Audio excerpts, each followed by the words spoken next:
Hey, what's up YouTube and World Tanks communities? Come back with another World Tanks review. Now, this specific review is going to be on my favorite Tier 10 tank destroyer out of my plethora of Tier 10s that I've now basically built up to, let's see, 4 TDs now, so that's pretty good, this being my favorite one.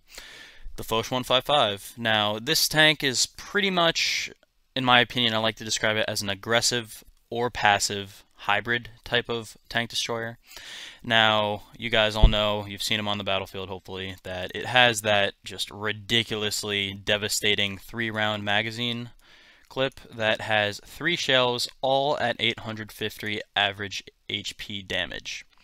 Now, this tank, with that, and it being an autoloader as a Tier 10 TD, basically, in theory, can one-clip most of the Tier 10s in this game.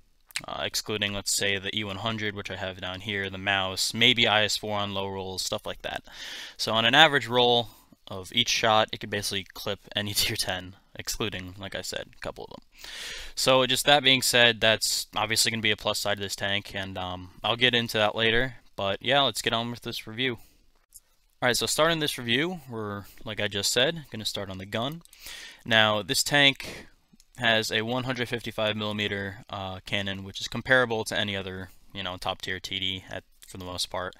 The 155mm caliber houses, I think, 27 shells in the tank itself, which is, trust me, going to be more than enough due to its 50-second reload of all 3 shells.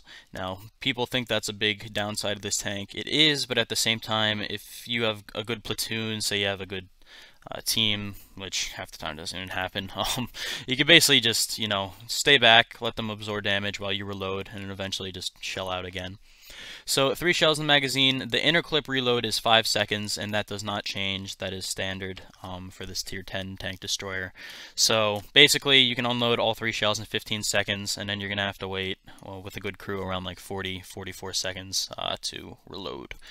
So on top of that, its penetration, just outrageous for the Tier 10 tank destroyers. With gold rounds, 408mm of penetration.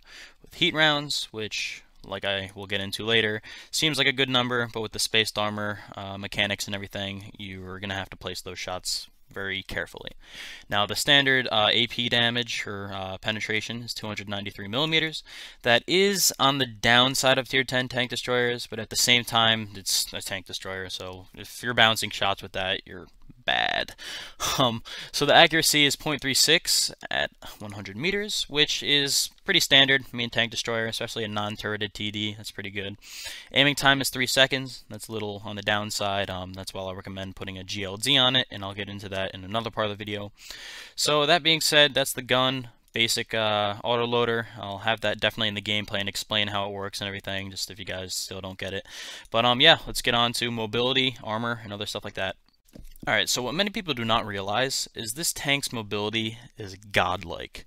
And I'll just prove that right now by, look at this. It has the same engine of 1200 horsepower as the 50B. And the 50B is basically, I want to say, the same power to weight limit as this and same tons. But this thing on a tank destroyer is its acceleration, pick up and go, top speed of 50 is just ridiculous. And especially while you're reloading, you can definitely get out of that danger zone, back up a little bit, take your time, use your OP camo, which I'll also get into, just to hide from tanks while you're reloading, and then come out and just poop on all your enemies. So combined with that, its chance of fire is only 15%, which is definitely an upside with these new patches. I think they changed it from just normal engine to diesel, so I'm not sure about that, but you guys can look that up on your own. Like I said, 50 kilometer an hour speed limit. Traverse speed is basically, standard for a Tier 10 TD, as it's 30 degrees per second, but combined with off-road driving and other perks like clutch braking, it gets a little better, probably like 32 degrees per second, give or take, which is actually comparable to the 268, which is basically the same suspension type. So along with that, I'll go over the view range and signal range of this TD. Standard view range, 400 meters. Some people like to run binocs on this or coated optics, but in my opinion, like I said before, I played this tank very aggressively, and I'm only passive when I'm reloading or on like something like Redshire or Camp Map. Signal range, 750 meters, pretty standard for a Tier 10 TD. And, you know, you can add crew skills, stuff like that, but not much to go over there. Hit points, however, I did not state yet, are 1,850, which is a bit on the lower side of tier 10s, but trust me, it does not matter with this tank. This tank is very good. So now we'll go over armor, a couple of weak spots, you know, touch on how to get around the tank, tactics, stuff like that. And yep, stay tuned. Alright, so the main thing to state, which is blatantly obvious about this tank, is its effective frontal armor. Now, it's about a 50-degree slope. It's, you know, pretty decent. Gun mantlet is very well armored with the spaced, you know, mantlet right there, along with this huge cube there. But the one thing about the Foch-155 and the Tier 9 Foch, compared to, let's say, the Tier 7 and 8 predecessors, the AC series, their slopes are pretty much the same from the Tier 8 to Tier 10, but the actual hard armor on the hard stats, the 180 millimeters on the Tier 9 and 10, make it way better.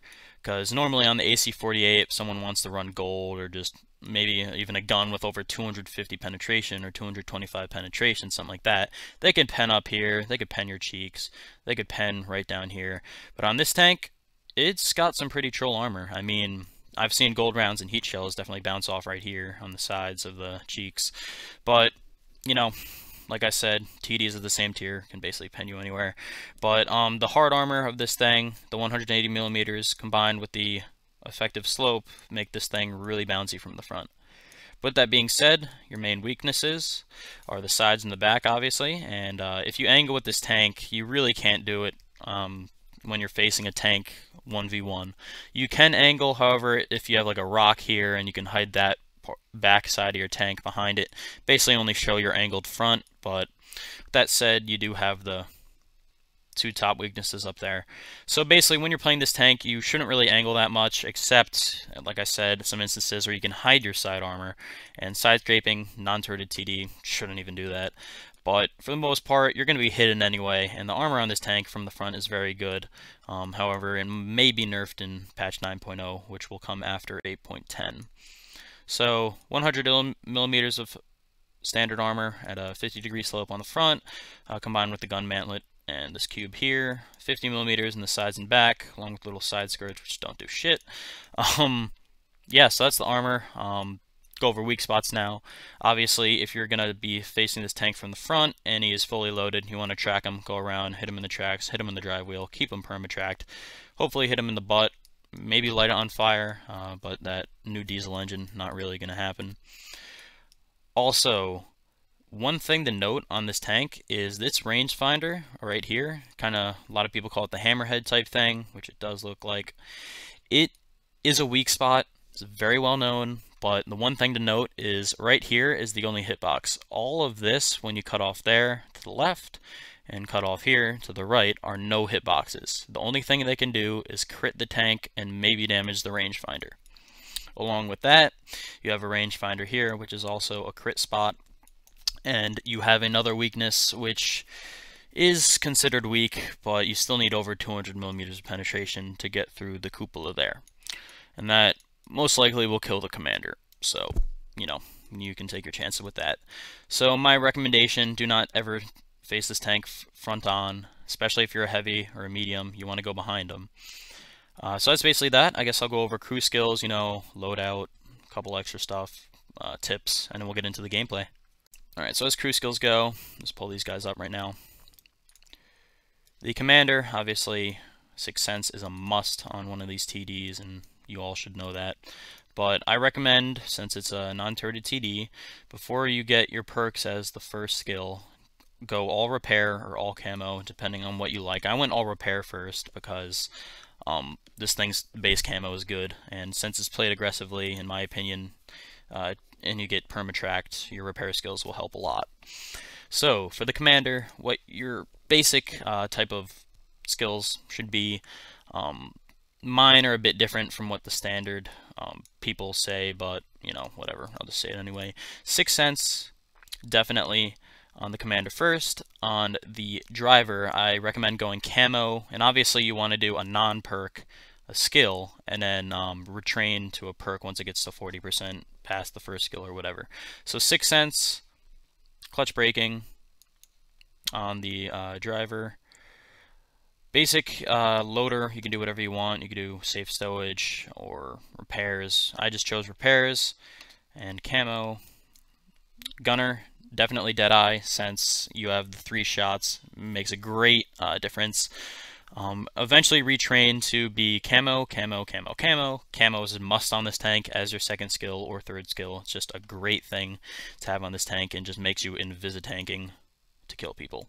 And then repairs, or whatever you want, Brothers in Arms, whatever you feel like, because it's a clip cannon. So that's the skills, and now we'll go to the loadout. The loadout, I just like to run a camo net. Some people say binocs, coated optics if you want to snipe, but fuck that. I just run, my bad. I run camo net, vents, because it is a clip loader. There's no such thing as a gun rammer on a autoloader.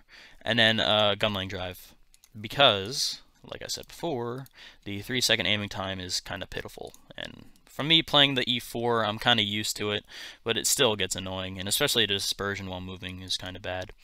And as that goes, I run 1 clip of heat, just to make sure I can pen tanks if it's close in a game or at the end in a nail biter or something, which I can actually add 1 more clip. Don't know why I did that.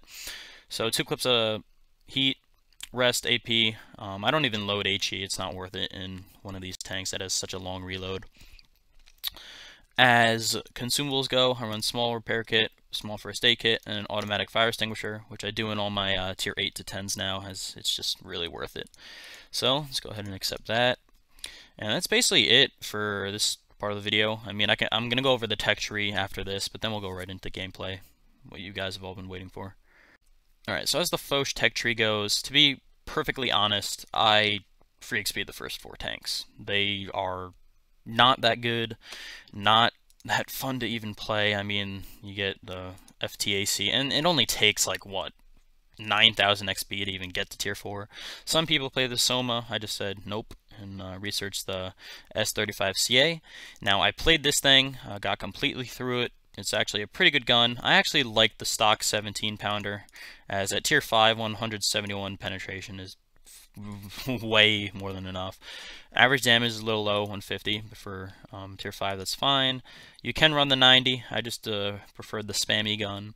This thing has less penetration, 135, but has more damage and just worse accuracy. Now the 105, a lot of people run this, it's more of a derp cannon, but the thing is, if you miss this a tank with this gun, you're going to be reloading for a while, like 12 seconds, and you're going to get shot. So that can one-shot many tier 5s with 300 average damage, bad aim time, bad accuracy, but a lot of people like that derp gun. Now, I completely free XP through the RLV-39, as this tank is, I just don't like it at all. I played on the test server just to make sure, and it's just a piece of shit. So AC-46, this is when the on-track started, and that already happened, so I'm sorry guys, but you're out of luck for that. Bought this thing on sale, ran it with the 90 at first, grinded out the 100, got that, and then got the AC-48. This tank is pretty good. Only thing, complaint that I have about it is its hit point pool, which is 1,000 hit points, and the fact that when you're playing this tank, it's good, but the fact that your millimeters, your hard stats of 150 millimeters in the front with the same slope just is so much worse than that 180 on the tier 9 and 10. I mean, it's a good tank, but you can't really carry with it as much because of the fact that you have no hit point pool and you're not as bouncy as the 9 and 10. Tier 9 Foch, definitely one of my favorite tier 9s, just a DPM machine, as it does have better hit points, better armor, better all-around stats. However, it does keep that same 120mm gun as the 48.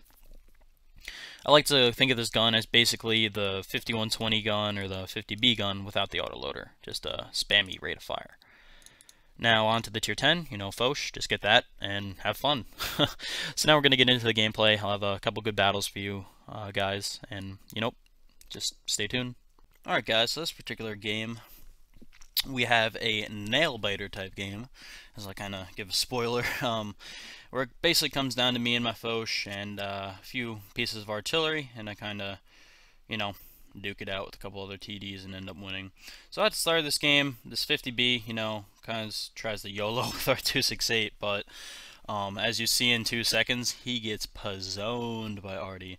So he gets and makes it right before I reload, which I was kind of pissed off about. I'm yelling in TeamSpeak, kind of cursing my face off, and oop, wow, nice shot. And that Relic A guy really whammoed him there, and I just go, whoa! So, you know, that was pretty fun to watch and good start. So I'm not even spotted yet, which is pretty funny, because full camo crew, OP. And I'm just duking it out. Hopefully someone will basically come around that corner, but our E4 decides to be an idiot and just YOLO and get shot a couple times and show him that he's there, so no one's going to peek around because there's him there and I'm back here and not even spotted. And whatever, so I decide in a little bit to just take the initiative and play this tank how it's supposed to be, as a friggin' peek and shoot boss. So this Bat Chat comes and finally spots me, no clue what the hell he's trying to do. I get a retarded RNG roll and somehow bounces tracks, but he makes it up, which once again pisses me the hell off because RNG just hates me right now. And we're just duking it out right here. Our west side looks fine, and actually appears to be fine right now, other than that E4 peeking him. So this 57 comes out, peeks me, dink a quick enough shot, and I'm hoping that that Bat Chat will eventually die, because our 57's looking right at him. I decide not to take the shot, because I'm not going to waste a shell, and the 57's unloading on him. So there we go, there's another kill. And this E3 is getting pooped on. I don't even know what he's doing. He doesn't realize that they could pen right through him, because, you know, they're using gold. He dies, and I get one shot into the IS-4 before I realize that I need to pull back because we are outnumbered here. And we have two 57 heavies, which one's apparently reloading, which one apparently isn't, and our 50B died. Great. So we're in a big sticky situation here, as I kind of evened it out by hitting this IS-4 and the side plate. And now I got to reload. So this 57 takes advantage of that, and I give him kudos for this. Him just shelling into my cupola, and rangefinder, and gun mantlet, and lower glacis. So he basically shells out a whole clip on me, bounces the last one because of that troll lower or upper plate, as there's two bounces there. One was from before.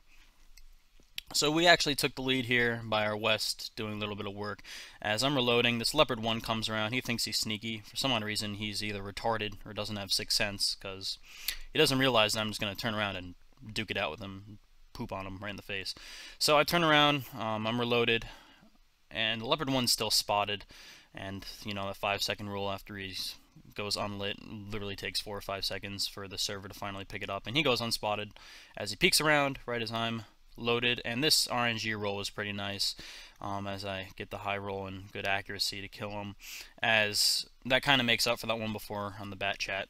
So here's where things start getting sticky. Those 57s are duking it out with the E3, but we get so mad at them, my platoon, because all they have to do is load gold or even just flank the E3. And yes, they have a Foch behind, but in a little bit you'll realize that their Foch moves away, and they could have just pushed the hell out of the E3 and went to cap, but apparently they don't feel like it because they're terrible. So they're over there just getting eaten by the E3, and they have an E5 too, and they eventually all die, so it's just sad. So I relocate, I have 2 shells in the clip. I'm pretty sure I end up reloading heat just to be sure after one of these kills.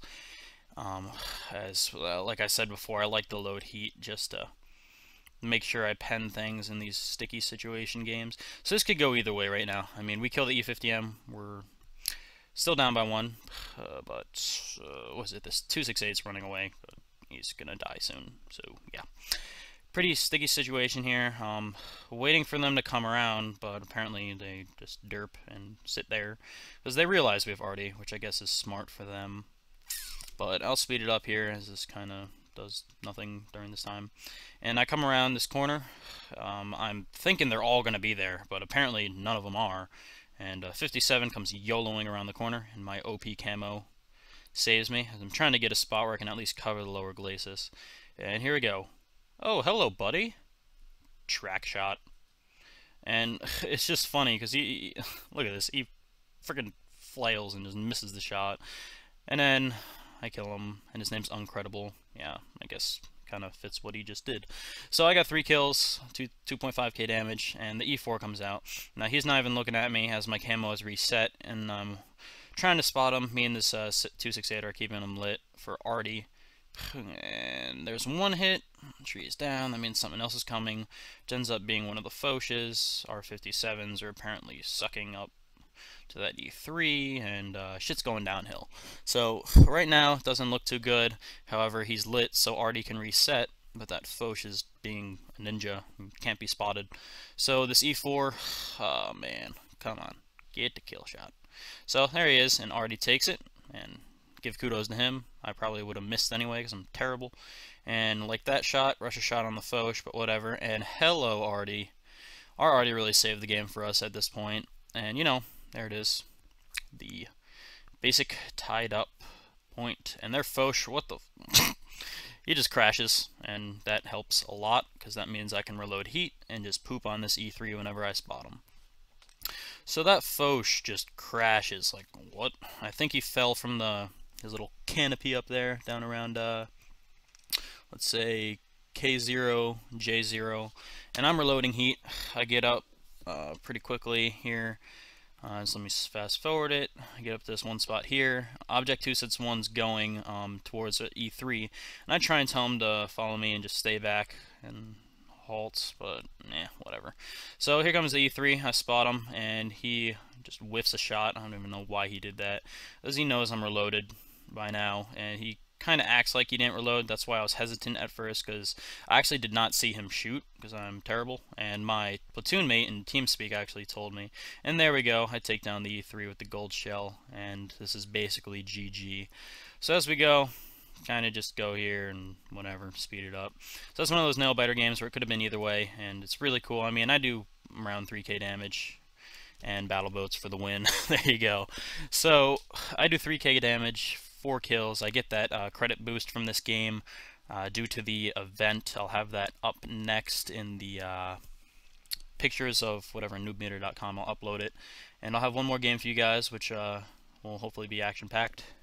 So yep, that's this, and stay tuned. The first game, pretty much just standard as opposed to damage and assisted damage, all that stuff, but just really that clutch performance of me and the artillery really helped out to get that win. So I guess we'll go over it. Around 3k damage, 1.5k damage assisted, damage received 1140, destroyed 4 tanks, hits 50%, credits 26,899, total XP 1,108.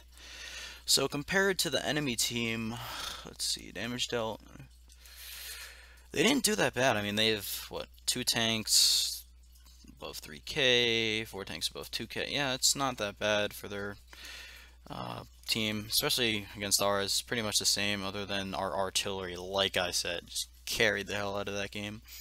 So that's basically the, you know, after battle reports for this, and we'll get on with the next part of the video, which I'm just going to showcase, try and find a clip to basically show the burst fire of this tank. Alright guys, so this last specific clip that I want to show you guys is basically just a showcasing of how devastating this thing's burst fire is. Now in this game I'm platooned up with a friend. I basically just, you know, I'm running gold. I just wanted to showcase hopefully a shot of me one clipping an E100, but I actually, as you'll see in about a second, I pull back, and in about 15 seconds I do 2.5k damage to this E100. Just look at that. That's scary. And yes, I get the low roll, but just look at that. In about 20 seconds, like I said, I was able to basically leave an E100 one-shottable. And eventually Artie ends up taking him out. At this point, I get shot by their Artie and get killed. But as long as I did above my average damage, which is like 2.3k, and as much as I do more than my HP pool, I'm more than happy. So at this point, I really just wanted to get one clip in for this video, and I managed to get it there. But unlikely that I was gonna one clip the E100, I actually didn't. So, you know, that's just a showcase of this tank's ridiculous burst damage. And I'll have one more clip for you guys, which will be another game that ends up being pretty good. So, yep, stay tuned, and yeah, we'll get on with the second game.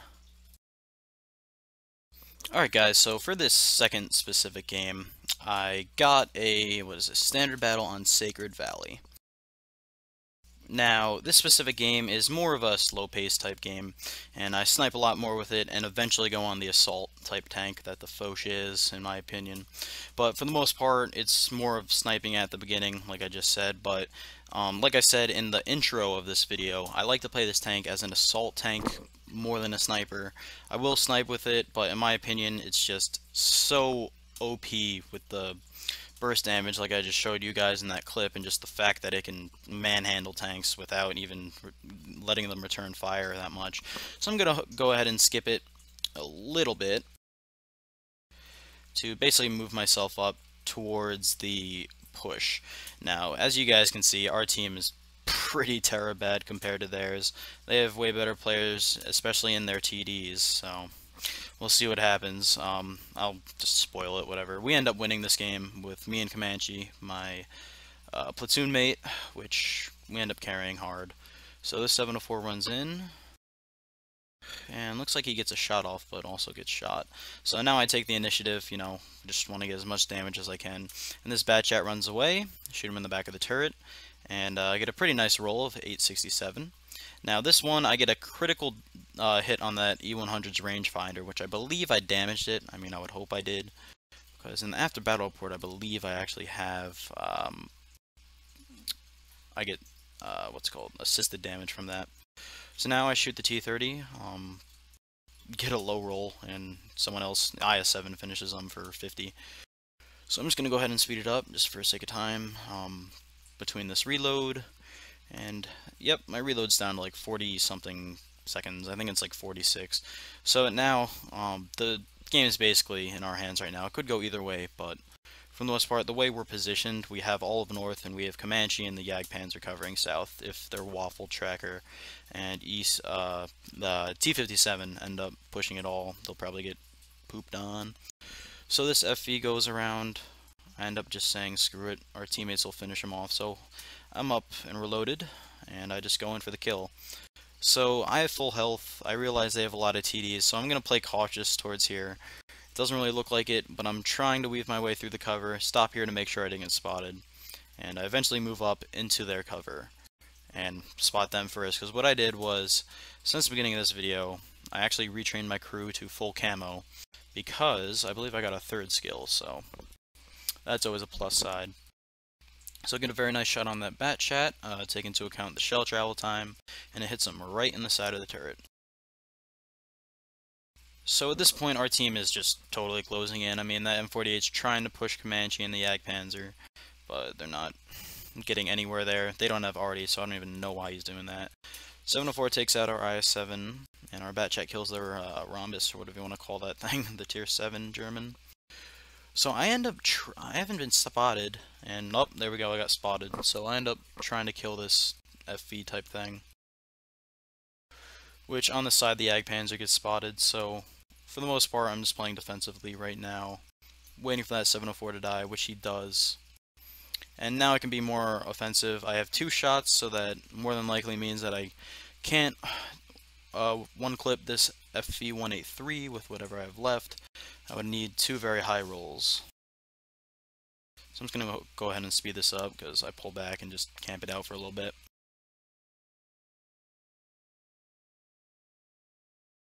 As you see, their waffle tractor E100 is getting pooped on, and that Patton just jumps and falls.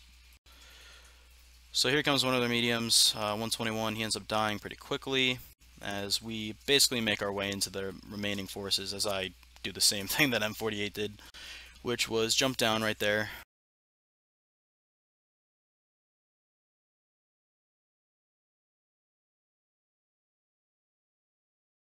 Alright, so I'm just going to let this play a little bit more. Alright, so their Jagdpanzer's on the side of me, and as he, like, I don't know if you guys checked right before, but he was basically camping. I looked to see which way he's facing. I had some cover, so I went ahead, destroyed that FV-183, M48 Patton, hit him in the middle of when I was basically the 5-second interclip reload. And he ends up, I think, he does get the 121, okay. So, due to that Patton helping me out with a 183, I was able to shoot him and kill him. Do how much damage? 1,590 damage to the FV. So those were 2 pretty decent rolls. with one being higher, one lower, but it evened out basically. So this Jagdpanzer is just sitting here, charging me. I'm reloading. No, but for I don't, I don't even know why he did that. He just randomly turns. I get right in his face, wait for my reload to go up, and I shoot him. So their FV is yelling at him because I don't blame him either. That Jagdpanzer I don't think did any damage. I mean, if he did, he probably only got 1 or 2 shots in. But just camping the base like that, especially on this map, I can understand that if you're in like an ISU or a 704, something that is going to definitely be penned no matter what. I mean, Jagdpanzer, that thing's probably not going to be penned at range anyway, but whatever. He's not on my team, so I don't care. The game ends up basically wrapping up here. I try and go and rush this M48 for the kill. I spot him here, or not spot him, but he gets spotted. And Comanche ends up shooting him once, turn around, and the Jagdpanzer shoots him. So that's this game. You know, pretty good game, especially with the odds against us. We turned it around. We're able to do, it's kind of hidden there, 4.6k damage. I'll have the after battle reports coming up. And for the most part, that's just that. And yeah, I hope you guys like this review. I'll have a couple closing statements after this.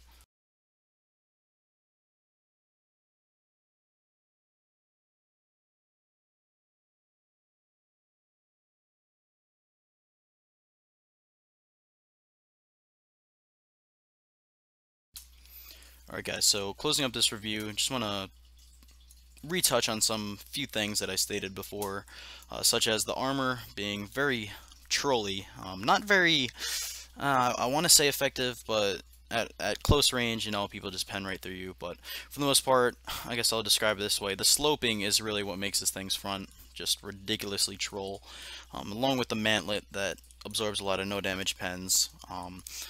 As weak spots go, I also wanted to touch on how if you're shooting at the cupola, shoot not this ring here, but the top part, where kind of like the sideways hammerhead, other than this one is, where the gun basically comes out of. And with that being said, the hammerhead type weak spot, like I said, if you cut it off from where the back is to the right, to the left, those rangefinders are no hitboxes, and they can only crit the rangefinder. Now, another thing that I wanted to state is this tank's mobility is definitely one thing that you will definitely use in it, as it being an assault tank. Just know how to basically know how fast it accelerates, know that its backwards reverse speed is only 15 kilometers an hour, which I don't think I stated that before, but its forward speed is 50, its backwards is 15, which is, you know, kind of iffy, which is annoying, especially when you're trying to retreat for your reload. Now, one thing that I stated in the last part of the video in that gameplay, I retrained my crew to full camo and put firefighting and repairs on the last skills just because. And for the most part, hope you guys like this review. That's basically it. And yeah, happy tanking.